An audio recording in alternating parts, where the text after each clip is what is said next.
Welcome to the deep dive. Okay, imagine this. A syndrome that, well, isn't actually about a disease. It's more like a philosophy, a whole new way to think about medicine. Exactly. It's quite a radical idea, really. Yeah, and today we're diving deep into something called Narketpally syndrome.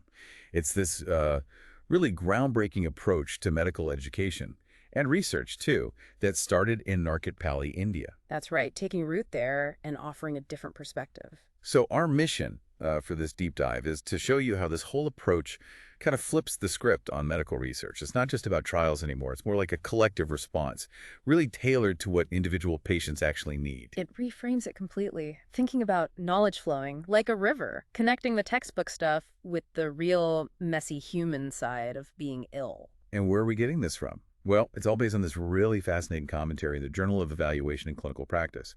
And that piece, it builds on earlier work, plus insights from, some big names like Sternberg, Greenhot, Ionitis. And crucially, real patient stories. Those are key. Okay, let's unpack this then. The word syndrome. I mean, usually you hear that, you think symptoms, right? A cluster of symptoms pointing to some condition. Right, that's the standard medical use. But here, they're doing something really interesting. They're reclaiming the word's roots. Reclaiming it? How so? Well, syndrome comes from the Greek syndroma. And there are similar roots in Sanskrit, like sam and droma. They all basically mean something like together we flow, or collective movement, branching, interconnectedness. Ah, I see. So less about a disease label. And much more about a way of learning, a way of knowing, a way of, well, flowing together, like the name suggests. It's a philosophy of connection. Together we flow. That is a beautiful image, yeah. Yeah. But it sounds like a huge philosophical shift for medicine. How does that actually work day to day? Compared to the usual way research happens, which can be quite reductionist. That's the core contrast. Mainstream science, it often tries to isolate variables, right? Pull things apart to understand them, maybe in a lab or a very controlled trial. Yeah, simplify things. But as critics like Sternberg, Greenhoff, and Ioannidis point out, that approach can strip away the real-world complexity, the context that actually defines a patient's illness, their whole life situation. Narketpally syndrome instead kind of leans into that complexity. It embraces the messiness, you could say. It's about seeing the whole picture, the whole flow. Okay, this is where it gets really interesting for me. Yeah. Because it's not just talk, it's not just theory. They've actually built what they call a living, breathing ecosystem to make it happen. What are the tools? How does this ecosystem work? Right. It's grounded in practice. They mainly use two interconnected digital tools. The first one is CBBLE. CBBLE. Yeah, it stands for Case-Based Blended Learning Ecosystem. They apparently even call it CABLE for short. Cable. I like that. Sounds like it connects things. So what does cable do? Think of it like a 247 digital network. It connects doctors, students, everyone involved in learning, really. And it's built around real patient encounters. Okay, so people can contribute and learn from actual cases anytime. Exactly. They call it asynchronous cognition. Everyone can engage on their own schedule, but it all feeds into this shared, constantly evolving understanding. It bridges that gap between local, hands-on experience and, broader insights. And the second tool, you said there were two? The second is PageAR, the patient journey record. Patient journey record. What's that? It's essentially a secure, HIPAA compliant digital space, kind of like a shared diary for a patient's illness. The care team documents things in real time, reflects on the journey. So it's more than just clinical notes. Oh, much more. It's where data from the patient or their advocate gets collaboratively interpreted, discussed, archived. It becomes a shared story, a learning tool co-created by everyone involved. The source material also mentions this idea of an ascension of cognitive altitude, like climbing a mountain, using the Hillary Steps analogy. And it connects this to Web 0.0 up to Web 3.0. Can you break that down? That sounds pretty complex. Yeah, it's a great analogy. Think of Web 0.0 as the base camp, just basic offline notes, maybe handwritten observations, narrative medicine, essentially. Okay, like the cave drawings, as they put it. Right. Then Web 2.0 is like climbing higher, setting up shared camps online, wikis, forums, maybe shared electronic records where people collaborate and share information more easily. Right, more connection. And Web 3.0 is reaching the summit, or close to it. That's where you bring in things like AI, maybe blockchain for security and transparency. These tools help connect all the data points, spot patterns, maybe even predict future paths securely and intelligently. So each step builds on the last, giving a better view. Exactly. It's this layered, stepwise ascension, as they call it, that allows for deeper contextual awareness. You move from just seeing symptoms to understanding the whole journey and maybe even anticipating what comes next. But if we zoom out again, it's really important to remember these tools, CBBLE and PageAR. They're not just about the technology itself. Right, it's about what the tech enables. Precisely. It's about fostering critical thinking, shared understanding, what they call shared cognition, allowing learners to really get their heads around complex outcomes, figure out better interventions, and importantly, investigate the whole biopsychosocial picture, the stuff that often gets lost. So it's less a tech upgrade and more. Mm-hmm. An upgrade in how we think about medical knowledge itself. That's exactly. It's an epistemological shift, not just a technological one, how we know what we know in medicine. Okay, so that's the ecosystem. And this whole approach, it really throws two very different ways doctors think about medicine into sharp relief. Let's look at the first one, population-based cognition. What's that about? So population-based cognition, that's the kind of thinking driven by the big picture. Journal clubs discussing large trials, analyzing structured data for thousands of patients. Trying to find the general rules? Yeah, finding efficiencies, generalizable truths. It's about, doing things right according to the evidence on a large scale, very top-down. And there's that wild analogy they use from Greenhow, the wildebeest river crossing value model. Tell us about that. It sounds intense. It's very vivid. Imagine thousands of wildebeest, like 5,500 patients in a trial needing to cross a dangerous river. A trial might compare two paths, like clopidogrel versus aspirin after a heart procedure. Okay. Now, journal clubs often focus on relative risk reduction. This path is 20% safer. But the Narketpally perspective, drawing on Greenhow, asks, what about the absolute risk? How many actual wildebeest drown on each path?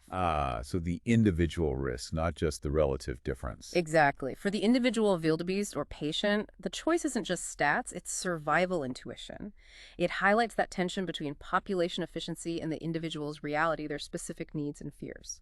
And they link this focus on big data to potential issues like rote learning and maybe even influence from big pharma. Yeah, there's a hypothesis there. They suggest that if medical education, especially where resources are tight, focuses too much on just memorizing guidelines derived from these big trials, it might lead students to accept data less critically. And that could potentially make the system more receptive to industry narratives that maybe emphasize relative benefits over absolute ones or downplay context. Right. Favoring the drug that looks good in the big trial, maybe overlooking nuances. It's a concern they raise about critical appraisal skills and whose interests are ultimately served. Okay, but then there's the flip side. Individual, patient-centered cognition. And this is where those PageAR case studies really shine. Tell us about case one, the one about emotional connectivity. Right. So this involved a 55-year-old woman. Her daughter was having these really severe panic attacks. They used the PageAR to kind of map out the whole family situation. And what did they find? They realized the panic attacks were deeply connected to this intense emotional entanglement the family had with a neighbor, a 14-year-old girl who was terminally ill. It was causing immense unspoken stress. Wow. So just identifying that connection. Exactly. Just bringing that emotional context to light, talking about it, reframing it. It was incredibly powerful for the family. The big takeaway was that these emotional entanglements, these relationships, they are critical variables, often invisible, but crucial context. That's powerful. Okay, in case two, the one with the amazing name, the Narketpally invisible pillow sign. Right. What was that? Yeah, it's memorable. Yeah. This was an inpatient, a man who had this incredibly rigid neck posture, so rigid his head couldn't actually touch the bed when lying down. You got an invisible pillow propping it up. Exactly, hence the name. Now, initially they thought maybe it was psychogenic, stress-related. Okay. But digging deeper, possibly using insights gathered over time in the PageAR, they started suspecting something physical. An ossified, hardened ligament in his neck, the posterior longitudinal ligament. And this might have been linked to endemic fluorosis, high fluoride levels common in that region. So a physical cause maybe linked to the local environment? Potentially. But the whole case was ambiguous. He came in perhaps with an infection, had other chronic issues, didn't fit a neat diagnosis. Yet he eventually recovered, somewhat unexpectedly. And the learning from that. It really highlighted how real-world illness often resists easy labels. Things are messy, uncertain. And this syndromic way of thinking, focusing on the whole pattern and journey rather than just a single diagnosis, offered much richer ways to understand and manage his complex situation. It allows for flexibility. So this really brings up a key question, doesn't it? You've got population thinking, efficient, broad strokes, and you've got individual thinking, contextual, deep dives. How do they work together? Yeah, are they opposed or complementary? The source suggests they're complementary, like the dual arteries of modern medical reasoning. You need both. One gives you the general map, the efficiency. And the other gives you the specific terrain, the effectiveness for this person. Precisely. You need the broad view and the close-up detail. They feed each other. This deep dive uses another really strong metaphor to capture this, describing doctors as either canopy walkers or route walkers.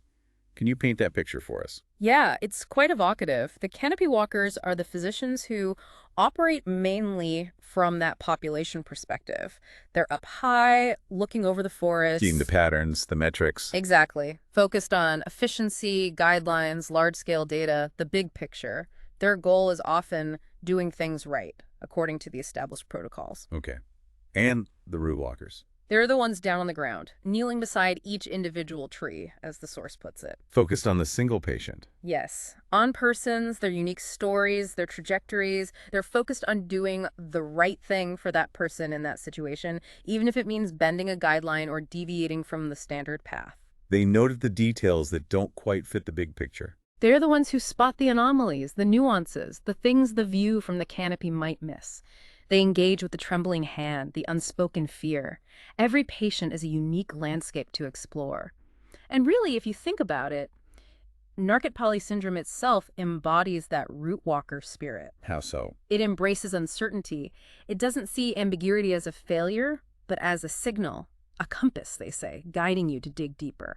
It encourages that dialogue, that willingness to say, I don't know everything, let's explore this together. That epistemic humility you mentioned earlier. Exactly. Recognizing knowledge is partial, especially in medicine, and understanding that the canopy only makes sense because of the roots, and the roots are part of the whole forest. They're interconnected. Okay, so if that's the spirit, what does it mean for learning in this system? There's this core philosophy they talk about, critical realist pedagogy.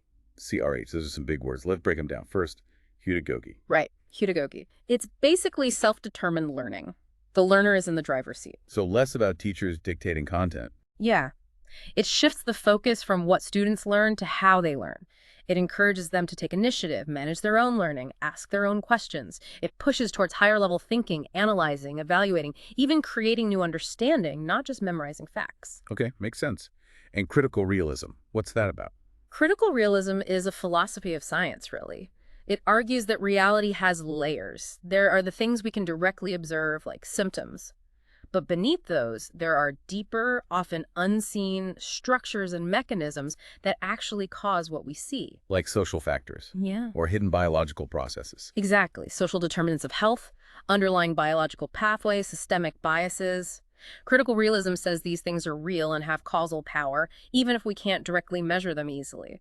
We need to try and understand those generative mechanisms. So how do pedagogy and critical realism work together in this Narketpally model? What does CRH actually do for learners? Well, together they foster that ontological humility we talked about. Accepting you don't know everything. Right. Accepting knowledge is partial, especially when dealing with complex individuals. But, and this is key, it doesn't lead to paralysis. Because it's combined with pedagogy, it drives learners to inquire deeper, to ask critical questions about those underlying mechanisms grounded in the specific patient's context from the PJR. So humility plus active inquiry. Yeah. It challenges them to connect the visible dots with the often invisible structures shaping a patient's reality. It sounds really powerful. Oh. But the source does mention challenges. This isn't suddenly the standard everywhere. They talk about philosophical inertia and limited uptake. Yeah. Why isn't this approach more common if it's so insightful? That's a huge barrier. Medical education systems are often, quite traditional, very hierarchical. The paper notes that students, often under immense pressure to succeed in exams and climb the ladder, might prioritize conformity. Just learning what they need to pass, maybe? Sometimes, yeah. Or learning to fit into the existing system rather than questioning it. This can lead to models focused on compliance, memorization, which kind of devalues the deep, critical, contextual inquiry Narketpally champions. So the system itself can resist this kind of change. It can. And interestingly, the source mentions that the CBBLE PAJR system is often sustained not just by current students, but significantly by engaged alumni, residents who've bought into the philosophy, and even patient families who contribute their stories. Wow, so it's kept alive by a dedicated community. It really speaks to the power of the idea, but also the challenge of embedding it more broadly. Looking ahead then, Hmm. how do things like patient stories and emerging tech like AI fit into this whole syndromic vision? They use the term deep phenotypes for patient data. What does that mean? Yeah, deep phenotypes.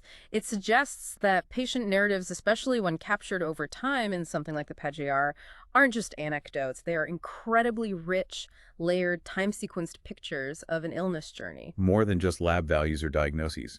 Much more. They provide this crucial cognitive scaffolding, as they put it. They help us recognize complex patterns, understand trajectories, and maybe even learn predictively. Each story is a detailed data set in itself. And where does AI come in? And something called CBR, case-based reasoning. So AI tools, especially things like natural language processing or deep learning, could potentially analyze all this rich narrative data from the PAJRs. They could help spot subtle patterns, those invisible currents in illness journeys that a human might miss. Finding connections across many stories. Potentially, yes. And case-based reasoning, CBR, is particularly interesting here. It's an AI approach that solves new problems by finding and adapting solutions from similar past cases. So it learns from experience like a clinician does. Kind of, yeah. It integrates memory, the database of past patient journeys, with foresight, suggesting approaches based on similar trajectories. It learns iteratively from each new case added to the system. Does this connect back to complexity theory, like Sternberg's work, Yeah. modeling these dynamic journeys? Absolutely. The whole CB-Bilili PAJR setup, constantly fed with real consented patient data, acts like a prototype for dynamic systems modeling. It allows you to potentially simulate pathways, look back at how things evolved retrospectively, and maybe model future possibilities prospectively. Seeing the system in motion. Yes, understanding feedback loops, emergent patterns, viewing each patient journey not just as a single case, but as part of this larger, evolving, interconnected web of medical understanding. And underpinning all this technology and data. What's the ethical vision? What are they striving for?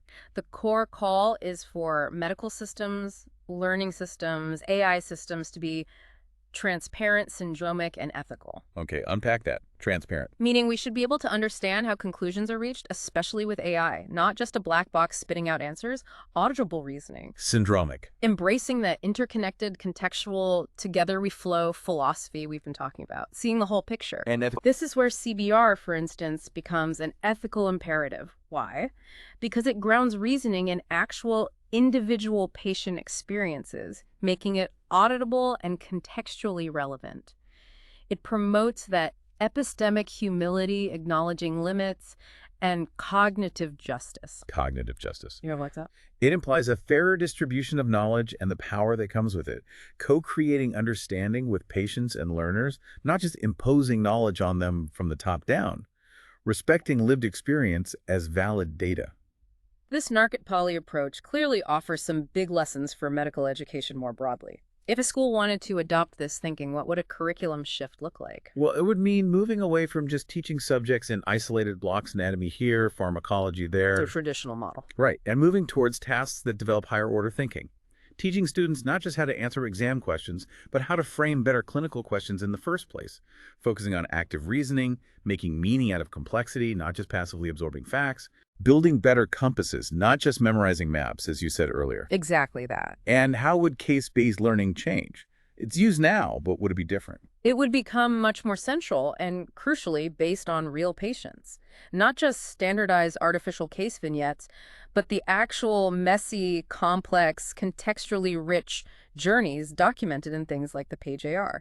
So learning happens through continuous engagement with real data over time. Yes, using tools like CBBLE makes clinical reasoning less of an abstract skill learned in a classroom and more of an embedded practice, something you learn by doing, grounded in the realities people are actually facing, learning within the flow of care. Which implies it also cultivates advocacy. and ethical thinking. Absolutely. If you're trained to see the whole context, to understand the limitations of guidelines through real patient stories, you naturally develop the capacity to question the status quo. To see when the guideline doesn't fit this patient. Precisely. To recognize those epistemic blind spots in algorithms or protocols, it empowers future doctors to advocate for more humane, truly individualized care, making ethical reflection an integral part of practice, not an add-on. This is such a different way of thinking about medicine, about knowledge itself. Maybe it helps to have a few key markers to remember Narketpally syndrome by. Think of these as conceptual signposts. Okay, like diagnostic markers for the philosophy. Kind of. First, together we flow, that core idea, the etymology, interconnectedness. Got it. Second, page AR, the patient journey record. That's the foundational unit where the collective knowing happens. Right, the shared story. Third, CBBLE, or CAPLE. The learning ecosystem, real-time, asynchronous, connecting everyone. The network. Fourth, user-driven healthcare, UDHC, the principle that the system should be shaped by lived experience, by the users, the patients. Patient-centered design. Fifth, critical realist pedagogy, CRH, that engine of learning. Self-driven inquiry digging for hidden mechanisms fueled by humility. Learning how to learn critically. Sixth, AI-driven CBR engines integrating memory, those past stories, with foresight, learning for the future. Smart learning from experience. Seventh, the tree metaphor, the canopy walkers, population view, needing the root walkers, individual care. Forest and trees together. Canopy and roots, like it.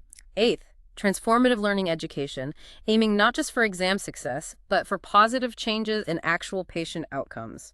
Real-world impact. Makes sense. And maybe one more. Fractal realities. The idea that each patient's story, like a fractal, contains the essence of the larger complex whole. Okay, that's a great summary. So wrapping this up. Yeah. What does this all mean for you, the listener, someone just trying to stay informed? This deep dive, it really suggests that understanding health, maybe even knowledge in general, isn't just about taking things apart. No, it's much more about recognizing the connections, the intricate ways things flow together. That together we flow idea really changes the game. It reframes medical knowledge not as something static, found only in books or journals, but as something dynamic, constantly generated, flowing like a river. And every single patient's journey contributes to that river, enriches it for everyone. It's a powerful shift. So maybe here's a final thought to leave you with. If research, and maybe healing too, is fundamentally about bearing witness, about paying attention to the intricate, often fragile stories that each life holds, how might that change how we tackle complex problems? Not just in medicine, right? But maybe in any field where we feel overwhelmed by information, by complexity. Exactly. What story are you witnessing today in your own life or work? And how might it be part of a larger flowing whole that we just haven't seen yet?